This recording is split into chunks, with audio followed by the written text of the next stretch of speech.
Srimad ki. Srimad Bhagavatam, 4th Canto, Chapter 12, Text 19. Om Namo Bhagavate Vasudevaya. Om Namo Bhagavate Vasudevaya. Om Namo Bhagavate Vasudevaya.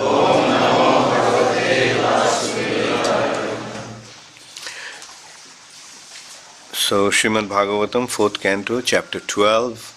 Dhruva Maharaj goes back to Godhead, text 19.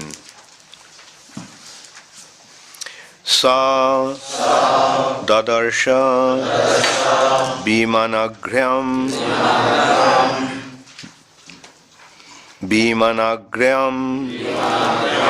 nabhasho avatarad dhruvaha bibhrajayad disho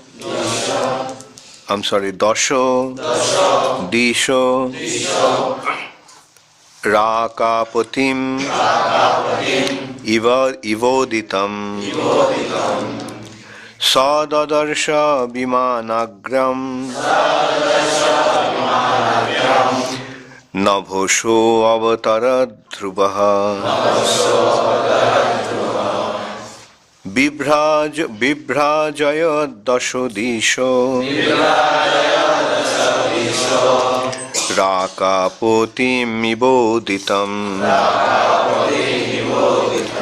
sadadarsha bimanagram navhasoba taradhruva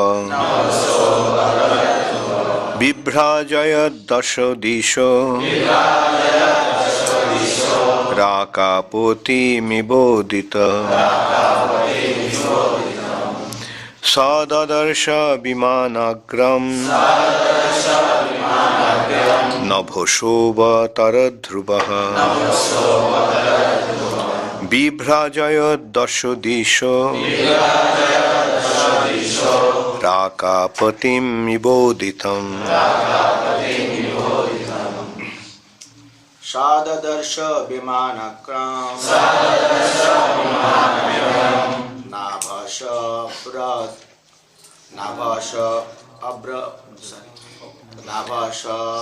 avataradhruva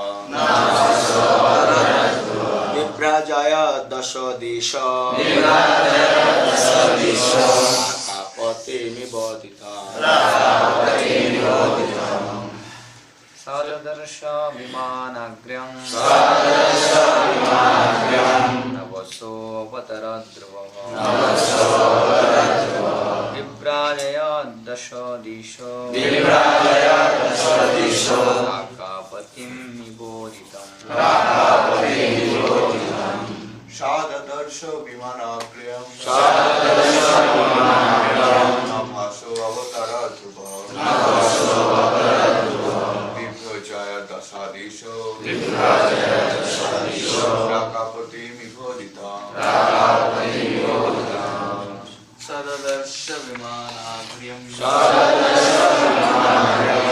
nabhaso avataradhruva vibrajaya dashodisho rakapatim ibodita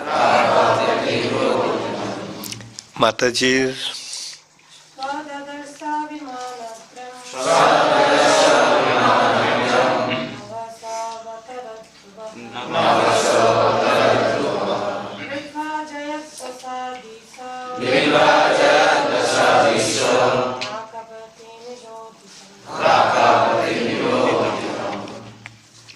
Saha, he, dadarsha, saw, vimana, an aeroplane, agram, very beautiful,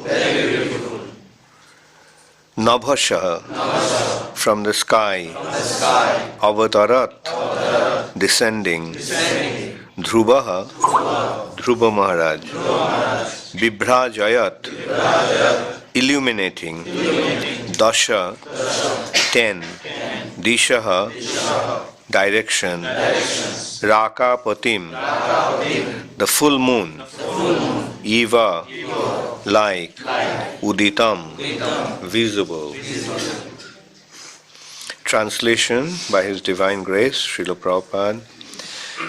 As soon as the symptoms of his liberation were manifest, he saw a very beautiful airplane coming down from the sky, as if the brilliant full moon were coming down, illuminating all the 10 directions.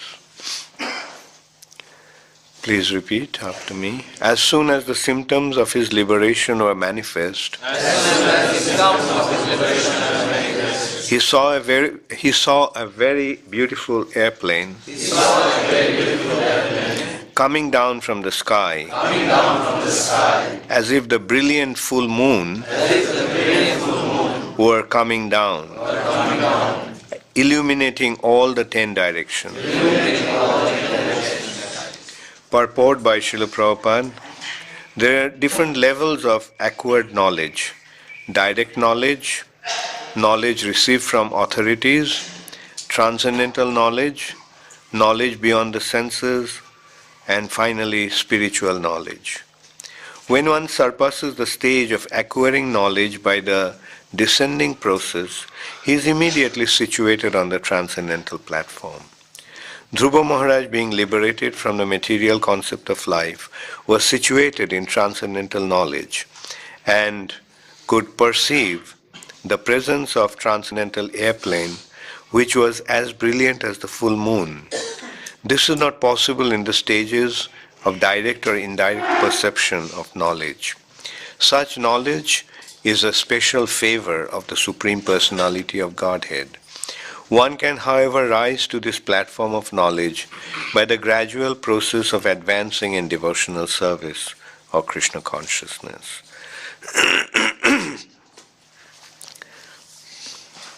Sadadarsha bimanagriyam nabhashoba taradhruvaha bibhrajayat dashodisha rakapotim iboditam. As soon as the symptoms of his liberation were manifest, he saw a very beautiful airplane coming down from the sky, as if the brilliant full moon were coming down, illuminating all the 10 directions.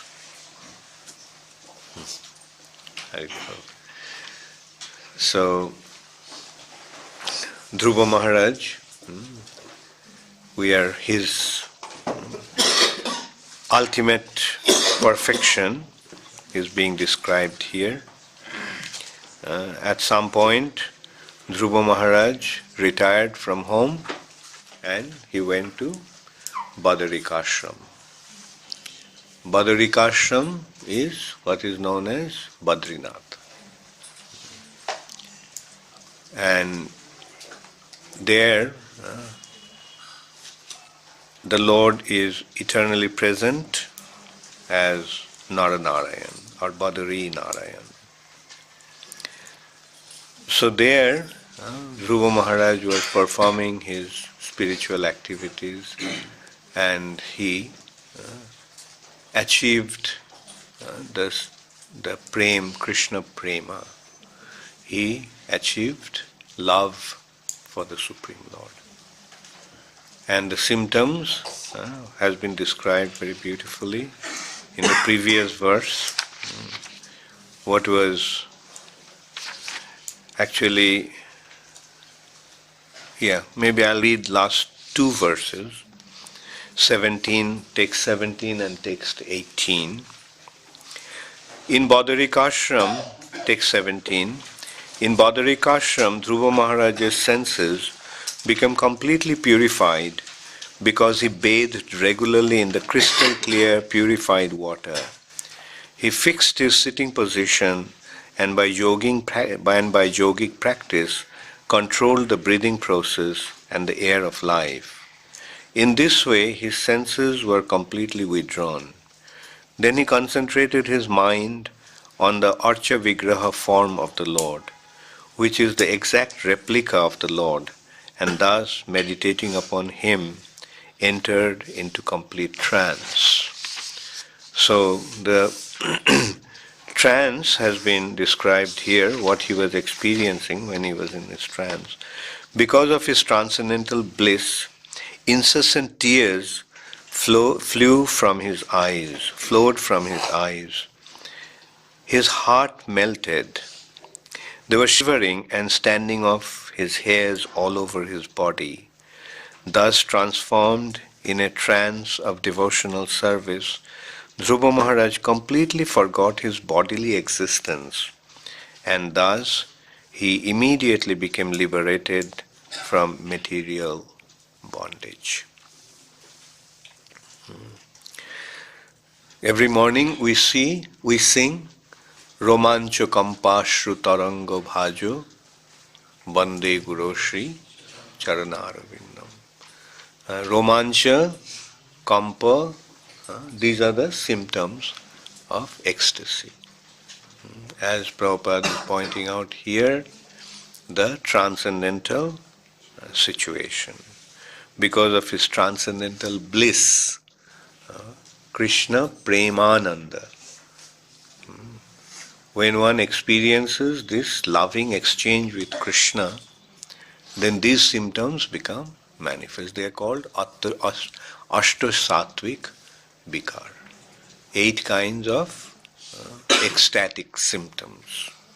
Vikar, there is a transformation of the body. Chaitanya Mahaprabhu used to display these symptoms in an inconceivable way, in an uncommon way. The ecstatic symptoms that Mahaprabhu displayed, that is not possible for any ordinary living entity to display. This is the symptom of Mahabhav. Chaitanya Mahaprabhu came with the bhav of Srimati Radharani. That bhav is that loving emotions, the experience of loving exchange. Like when Chaitanya Mahaprabhu went to Jagannath Puri, he fainted in ecstasy. And when he fainted, it seemed, generally people faint, but all the other symptoms of life are there. But in Chaitanya Mahaprabhu, there was no symptom of life. It seemed that he was dead. And Sarvabhauma Bhattacharya, what did he do? He was a learned person. He knew about these ecstatic symptoms. So he put a cotton wool in front of Mahaprabhu's nose, just a few strands of cotton wool. And he saw that the cotton wool was moving. That means still the breathing was going on. Otherwise, the body was dead. When Mahaprabhu used to dance and in Sankirtan, in Srivas Thakur's house, sometimes he used to faint. Sometimes he used to just, and everybody thought that Mahaprabhu left his body. And the devotees were crying. They used to say, if he left, then we are also going to give up our lives. That means they thought that he was dead. But then he would come back to his external consciousness. So this is the ultimate symptom, which is called mrittu. Mrittu means death.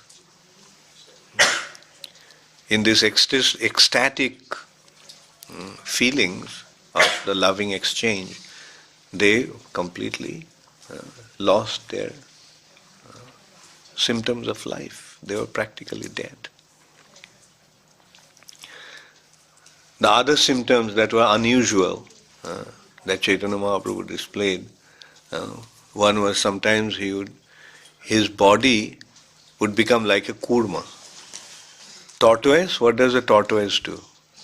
Tortoise can withdraw the limbs, and that's what used to happen with Chaitanya Mahaprabhu. His hands and legs used to just be withdrawn in his body. when he was in Jagannath Puri, it used to happen sometimes. Once they couldn't find Chaitanya Mahaprabhu. At night they were just looking, and they found Mahaprabhu in the Goshala. And his body was just withdrawn like that. And a beautiful fragrance was coming from his body. And some other times his body would become long, so long. Sometimes his body, limbs would be completely withdrawn, and sometimes his body would become extended, long. Like you know that when Mahaprabhu fell in the river, fell in the ocean, out of his ecstasy he ran into the ocean and he fell and he got drowned. And then finally the devotees were looking for him. And they came to Konarak. Konarak is about 20 kilometers away from Jagannath Puri. He fell in Jagannath Puri, and in Konarak some fishermen, they were fishing in the ocean, and all of a sudden the net appeared to be very heavy, so they thought that they got a big fish. So they were very happy. But when they pulled out, they saw this huge personality.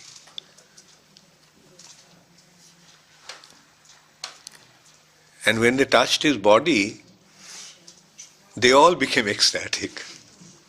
But they couldn't understand their ecstasy. They thought that this is a ghost. And by touching the ghost, they have become haunted.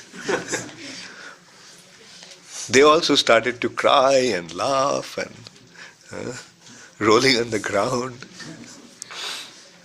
But when devotees came looking for Sri Chaitanya Mahaprabhu and came and saw them, they realized that they became ecstatic in Krishna Prem. They were quite curious, and then they found out that they caught something and that they thought was a ghost. And so this is how Chaitanya Mahaprabhu would display his ecstatic symptoms, Mahabhav. That's the ecstasy is possible. Devotees also, pure devotees also experience ecstasy of Krishna Prem.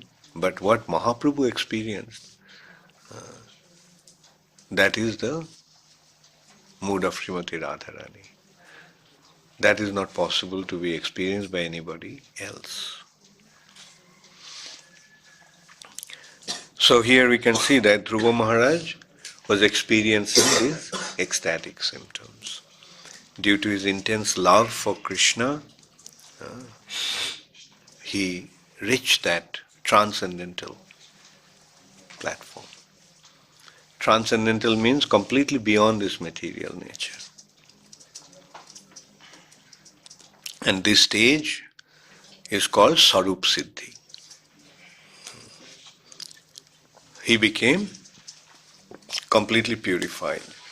The Sarup Siddhi has been described that a living entity has two types of bodies, two types of material bodies. Gross material body and the subtle material body. The gross material body is made of earth, water, fire, air, ether. And the subtle material body is made of mind, intelligence and false ego. Now, by practicing devotional service, the subtle body becomes purified. Subtle body, the gross body dies, but the subtle body doesn't die. Subtle body can only be transformed. Meaning from material, it becomes spiritualized. The material mind is constantly thinking of objects of the senses. Isn't it? Mind thinks, but what does the mind think of? Mind thinks of sense gratification. what will give him pleasure of the senses. But when the mind thinks of Krishna, then what happens? The mind becomes spiritualized. Material mind thinks of matter, spiritualized mind thinks of Krishna. Material intelligence thinks about or plans about how to enjoy in this material nature, and spiritual intelligence thinks how to render service to Krishna. Material mind thinks that I am the Lord and Master, and spiritual mind thinks I am the servant of Krishna. So in this way, mind, intelligence and false ego become spiritualized. And when the mind, intelligence and false ego spiritualized, then what happens? There is no subtle body. Spiritualized means no subtle body but spiritual body.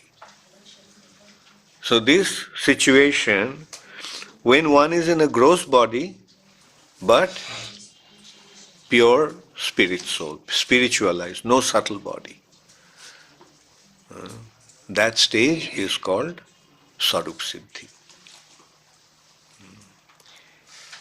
Iha jasya harer dasye karmana manasa gira nikhilasyapi avasthasu jivan mukta sa uchyate. Jivan mukta, a liberated stage. Although he is alive in this body, but he is liberated. So it has been described that Dhruva Maharaj reached that stage, Jivan Mukta, Sarup Siddhi. But then the vehicle came, the aeroplane came from the spiritual sky to take Dhruva Maharaj to the spiritual world. So that will be described. The aeroplane came to take Dhruva Maharaj. And what did Dhruva Maharaj do? Dhruva Maharaj was ready. So he bade farewell to all the saintly personalities in Badarikashram. Said, look, see you again soon in the spiritual sky. So the Lord has very mercifully sent me the vehicle. And then he circumambulated the chariot. And then when Dhruva Maharaj was about to climb onto the chariot, who did he see there? He saw Mr. Death. Death personified, with folded hands. Please bestow your mercy upon me. So this is how death comes to a pure devotee. The death comes to him to seek for his mercy. And what did Dhruva Maharaj do? He put his foot on death's head to climb onto the chariot. That's what death wanted. Death wanted, please bless me by placing your feet on my head. And by placing his foot on his head, Dhruva Maharaj climbed onto the chariot. So, this is what happens when one becomes purified. Now, as we said, how can one be purified? How can one become free from the bondage of subtle body? At the time of death, we can become free from the bondage of gross body. That will happen to all of us. We will become free from the bondage of gross body. But how does one become free from the bondage of subtle body? The way to become free from the bondage of subtle body is only devotional service. Harer dasye, Harer dasye, in the service of Hari, then only. When? In the service of Hari, karmana, manasa, gira. When the body, mind and words, that means all our activities. Some activities we perform with our gross body. Some activities we perform with our subtle body, mind. And some activities we perform with our words. So when all these three are engaged in the service of Krishna, then only we become completely purified and become free from the bondage of this world. So this is Dhruva Maharaj's departure from this planet was a very, very wonderful example of how one achieves spiritual perfection. And Dhruva Maharaj's life is so illustrious. How many chapters described the activities of Dhruva Maharaj? Who remembers?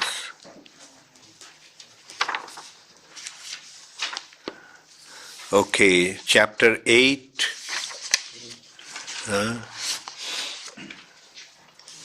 Yeah, from chapter 8 to chapter 13. 4, 8, 9, 10, 11, 12, 13. 6 chapters of Srimad Bhagavatam. 4th canto of Srimad Bhagavatam has been dedicated to Dhruva Maharaj. Starting from how a little child became upset because his stepmother did not allow him to sit on his father's lap. Dhruva Maharaj left home.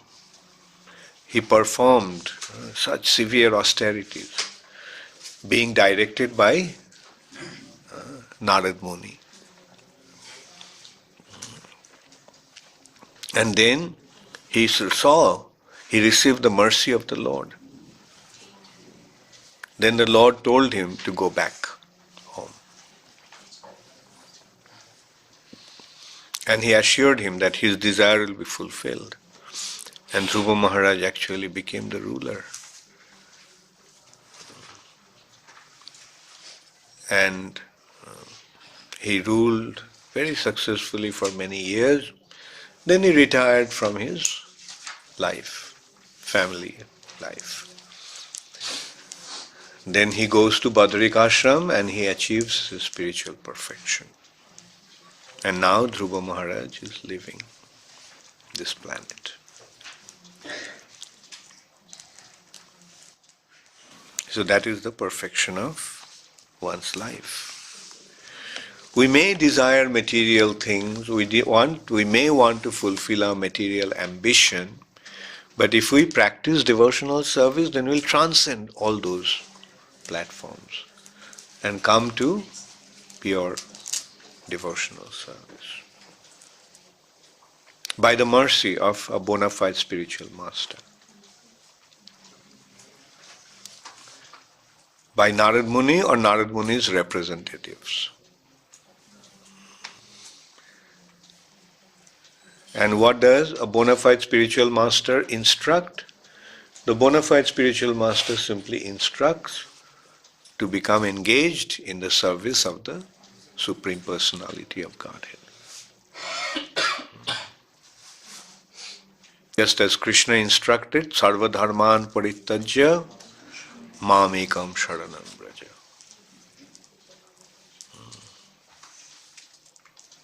Or Chaitanya Mahaprabhu instructed, Shikhai Sharanagati Bhakotero Pran. The process of surrender. The process of surrender is the foundation of devotional service.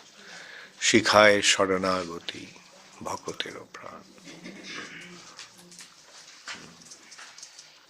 So in this way, the devotee becomes engaged in the service of the Lord. And being engaged in the service of the Lord, a devotee achieves his spiritual perfection. And ultimately we see it's only a matter of engaging the body, mind and words in the service of Krishna. With the body, use the body in the service of Krishna. Use the mind in thinking of Krishna. Use the words in singing the glories of Krishna. Just do it. Initially at the practicing stage and then in a perfected stage. By practice one becomes perfect. Practicing stage. Don't like, but still we do it. Don't like to do it. Like sometimes we are told to wash the pots. We don't like to do it, but we do it because we have been asked to do it.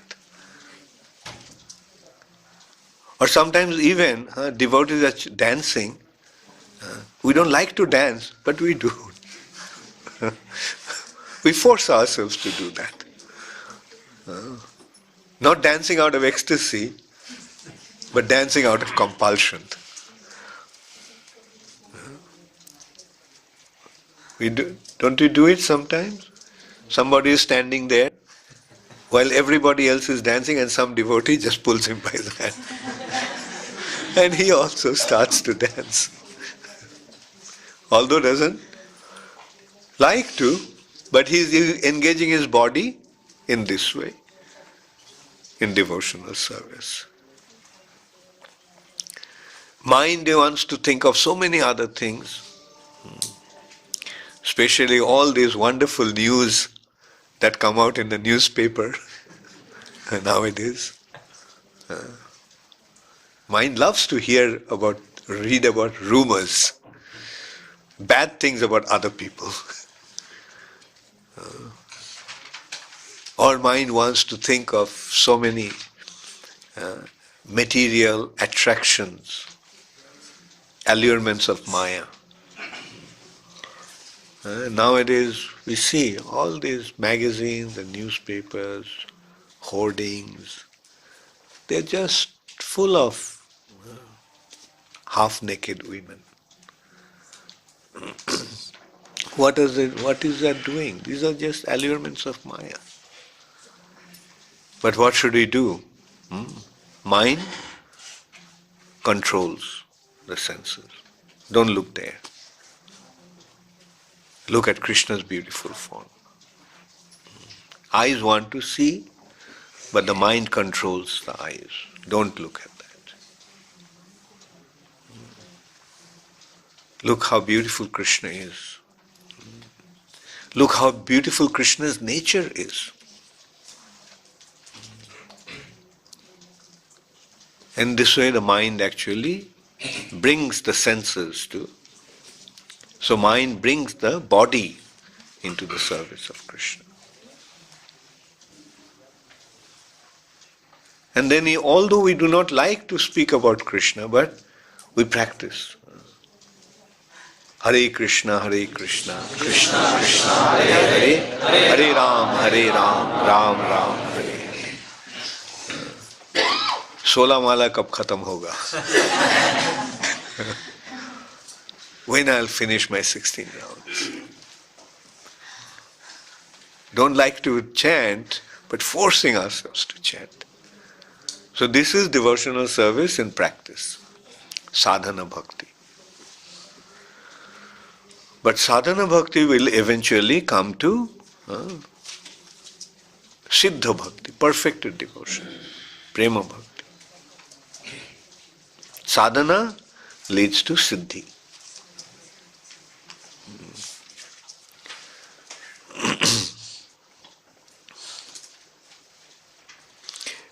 Then Prabhupada in the purport is making some very nice point. He's saying there are different levels of acquiring knowledge. The one is direct knowledge. In Sanskrit, it's called pratyaksha. Pratyaksha, direct. Senses are seeing and we are acquiring knowledge. And then knowledge received from authorities. That is the knowledge that is paroksha. We haven't seen. But those who have seen, they tell us about that and we get to know. Pratyaksha, then paroksha. I may not have seen Greenland, but somebody who has seen Greenland comes and tells us about Greenland. When I thought Greenland, I thought it must be so green and full of trees and plants. But the person who came, who saw Greenland, came, so no, there is no trees there. It's all ice. It's not Greenland, it's white land. And we accept it because he is an authority. He is an authority. Or the teachers tell us. In this geography, we learned Greenland is covered with ice. So that is called paroksha.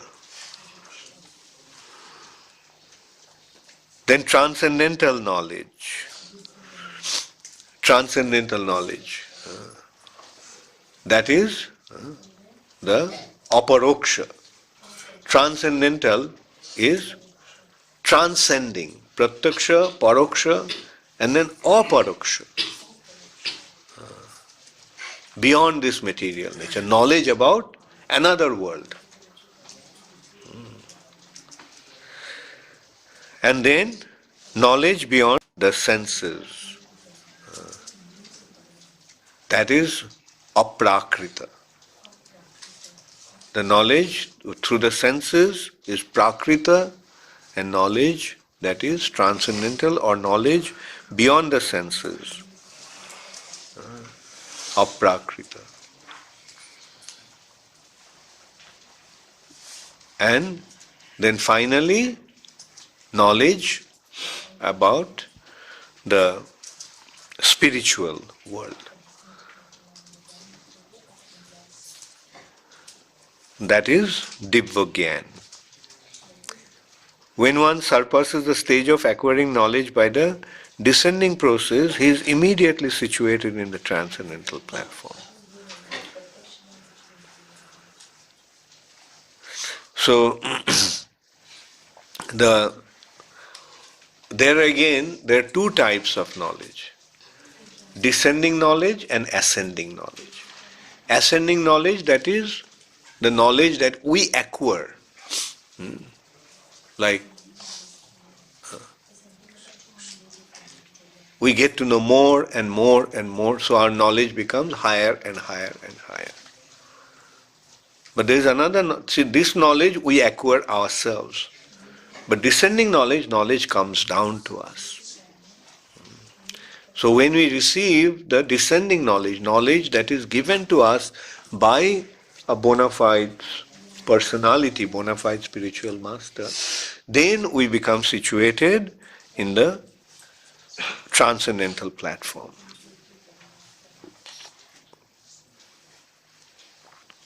So in this way we can see how Dhruva Maharaj was situated in the transcendental knowledge and could perceive the presence of a transcendental airplane. With material eyes, this aeroplane could not be seen. So there are many things that are there but we cannot see with our material eyes. Once Prabhupada told the devotees that he was seeing the Mount Meru. Devotees couldn't see that.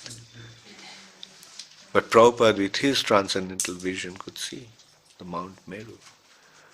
Another time, there was a program in America, in New York. Very few people came to attend the program. But Prabhupada saw Narad Muni and Brahma came to the program. Devotees couldn't see Narad Muni. But Prabhupada saw. Also, you can see that was in Mahaprabhu's pastimes also things would happen like that.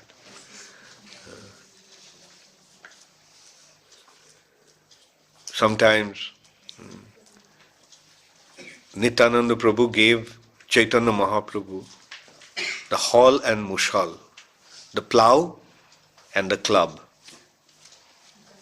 Mahaprabhu took it. Many devotees couldn't see what was happening. They saw some movement, some gestures. But some other devotees saw. And then Mahaprabhu assumed the mood of Balaram. He started to behave like Balaram.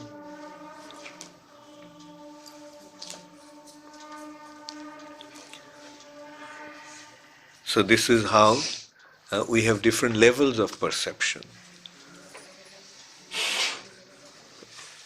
And the gross one is sense perception. Indriya Gyan or Pratyaksha Gyan. Pratyaksha, Paraksha, Aparaksha, Aprakrita, Divya.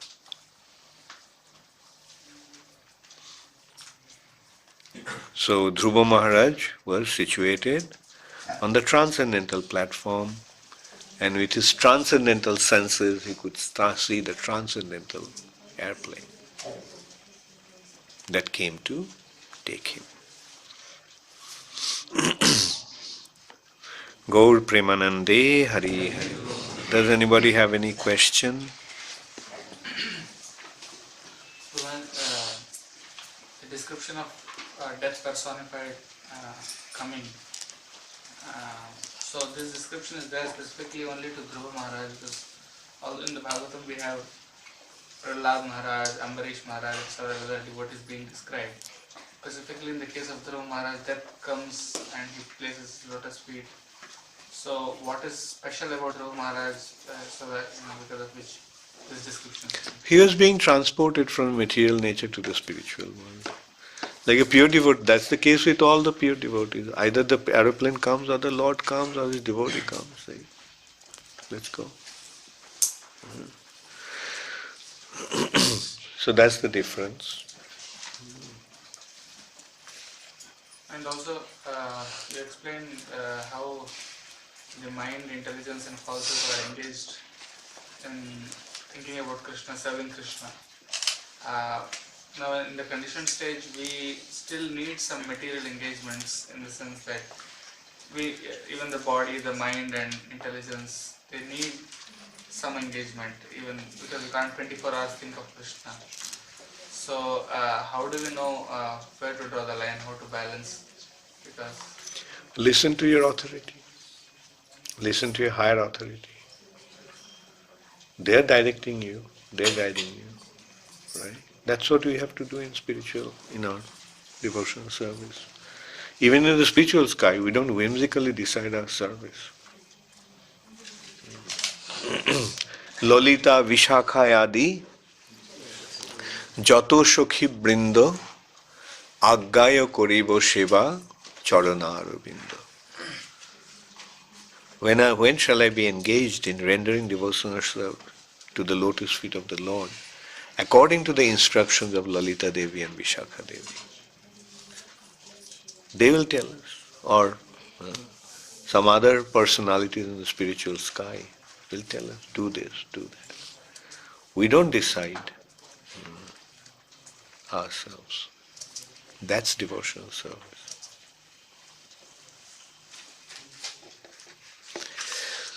Some questions from the internet.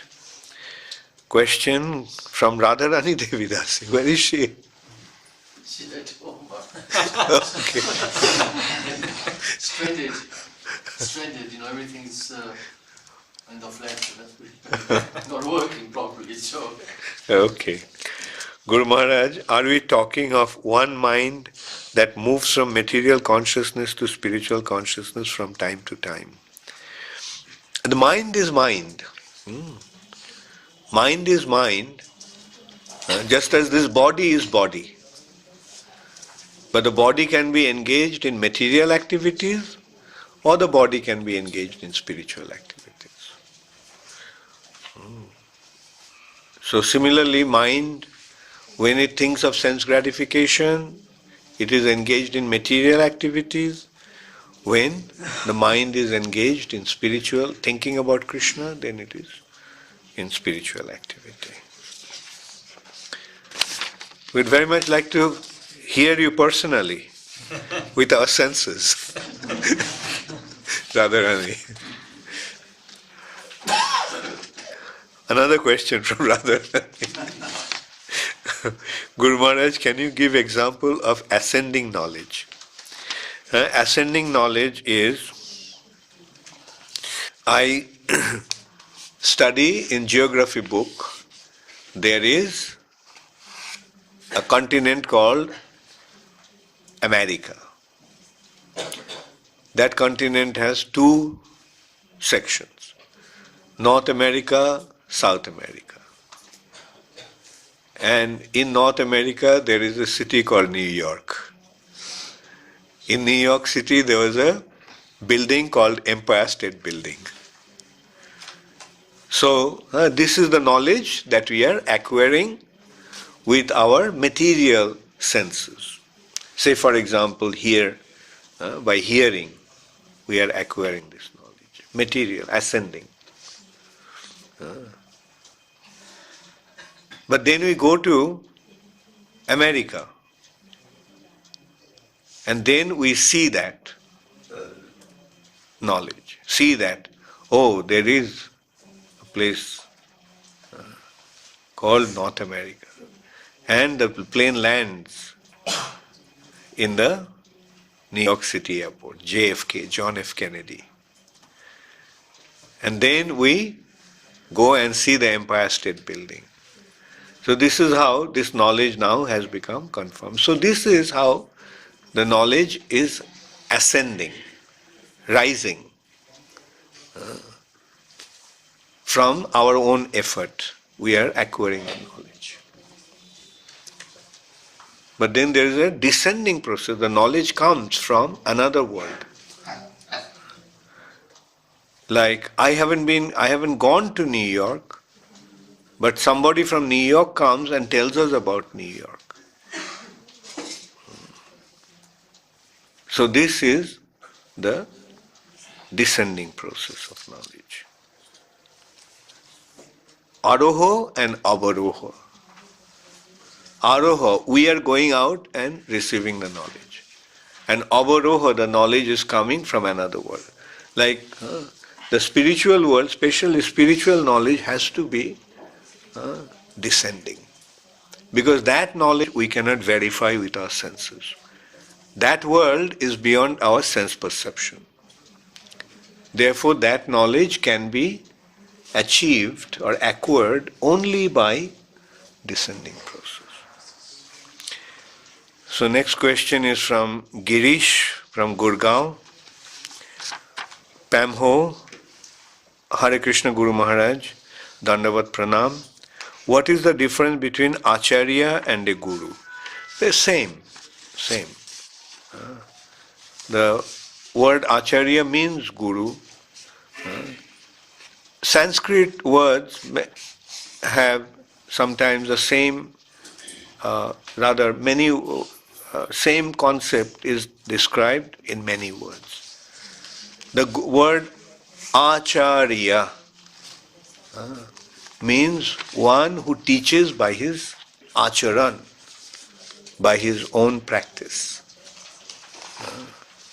So he is an Acharya because he teaches by his own example.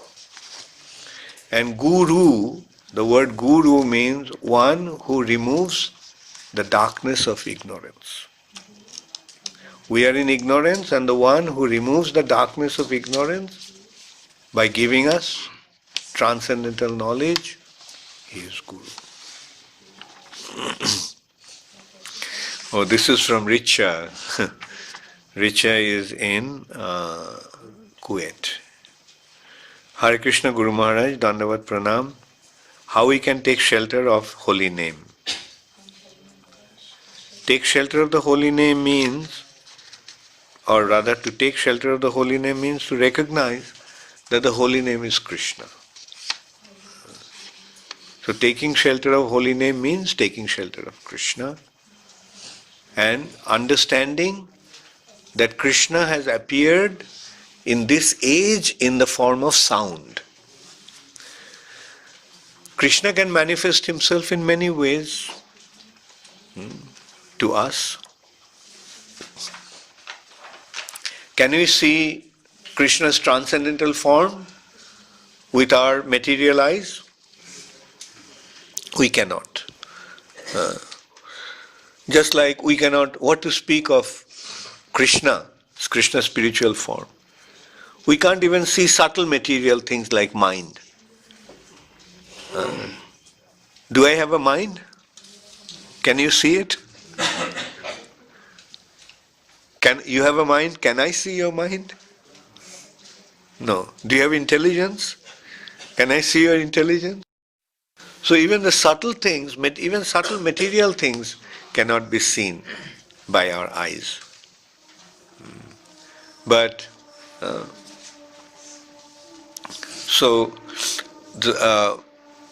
but Krishna manifests himself.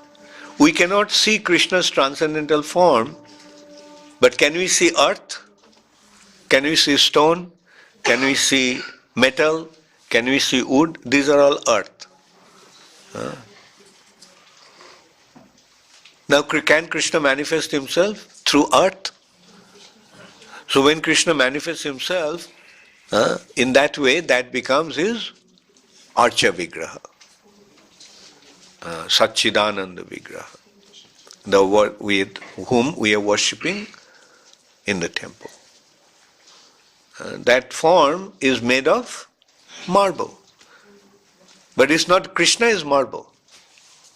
Krishna is Krishna. But through marble, Krishna has become manifest to our eyes. We can see him. This form we can see with our eyes. Similarly, Krishna can manifest himself through sound. And that manifestation of Krishna through sound is the holy name. Is the Archa Vigraha different from Krishna? No. Is the name, sound vibration of Krishna's name different from Krishna? No. So with that understanding, we must worship Krishna. Archa Vigraha we worship in a certain way in the temple, but this holy name we must worship by, how do you receive sound? By hearing and by chanting. So the way to worship the holy name is by hearing and chanting. Just chant and hear and chant. That is how you will be able to worship the holy name. Another question from Radhanani Devi Dasi. Guru Maharaj, please help me to understand better how do we acquire ascending spiritual knowledge via Divya Gyan? No. This spiritual knowledge is not in an ascending process. As you were saying, that how do we acquire ascending spiritual knowledge via Divya Gyan? Spiritual knowledge, as all the books we read, the lectures we hear, are from descending process. So, you see, the ascending means the knowledge that we are acquiring through our senses. But yes, you can, good point actually, that I just realized, that it will be ascending when we go to the spiritual sky and we see Krishna. Then that will be seeing ourselves directly. So that you can consider to be ascending. That is knowledge that is acquired by dint of our own effort, by dint of our own. Now there in the spiritual sky, we can see that Krishna is playing flute. Krishna is dancing, Krishna is playing flute. And we hear the flute and then we run. So this is not, there is no descending. This is not, there, not depending upon the descending. Initially it is descending, the knowledge is coming. But when you are transported to the spiritual world, then it is a direct perception. So this direct perception can be considered to be ascending knowledge. But it's not, not in a regular sense. I mean, it can be presented in that way, but the regular sense, ascending means the knowledge that is acquired by our sense perception through our endeavor.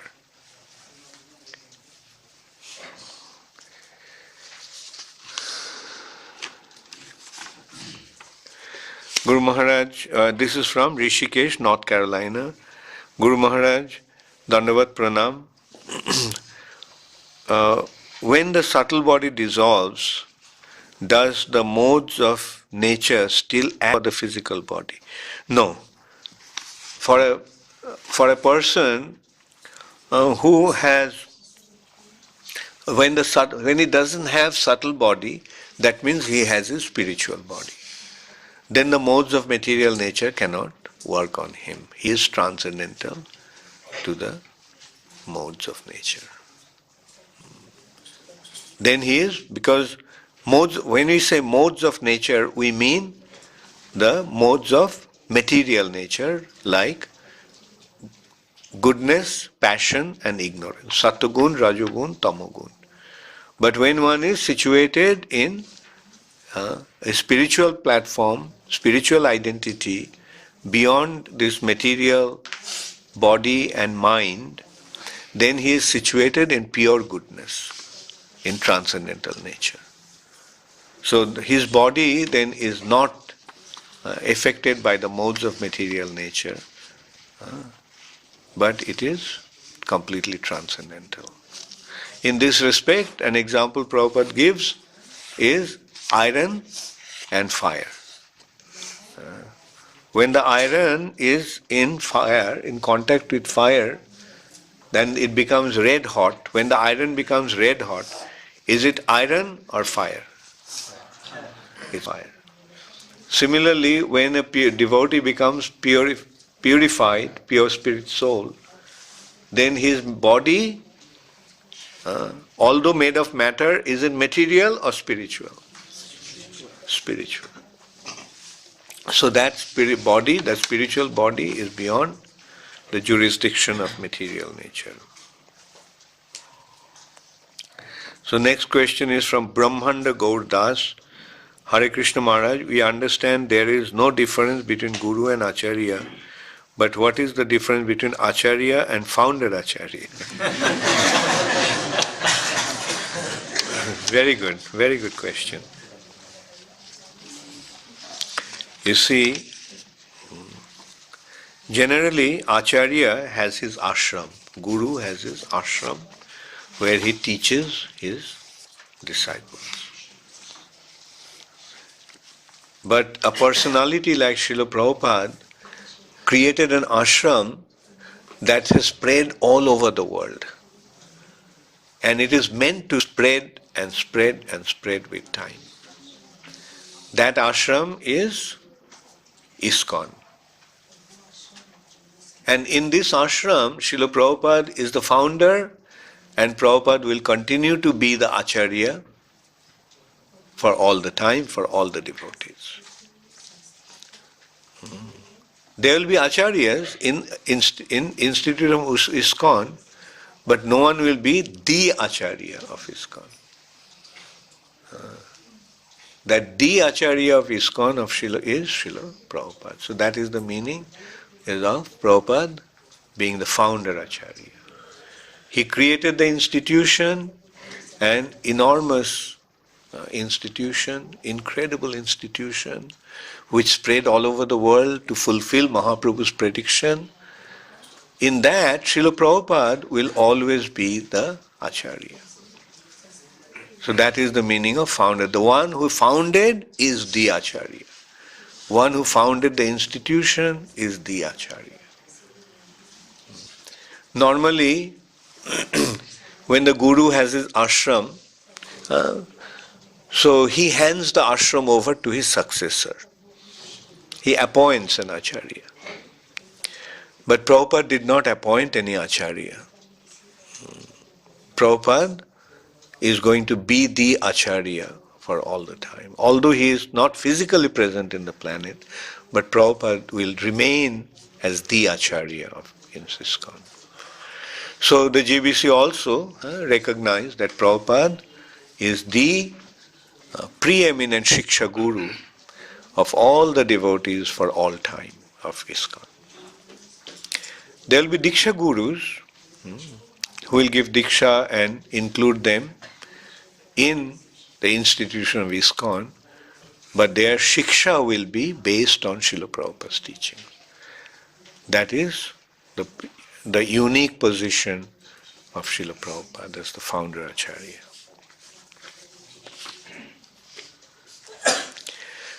Hare Krishna, Gaur Premanande, Hare Hare.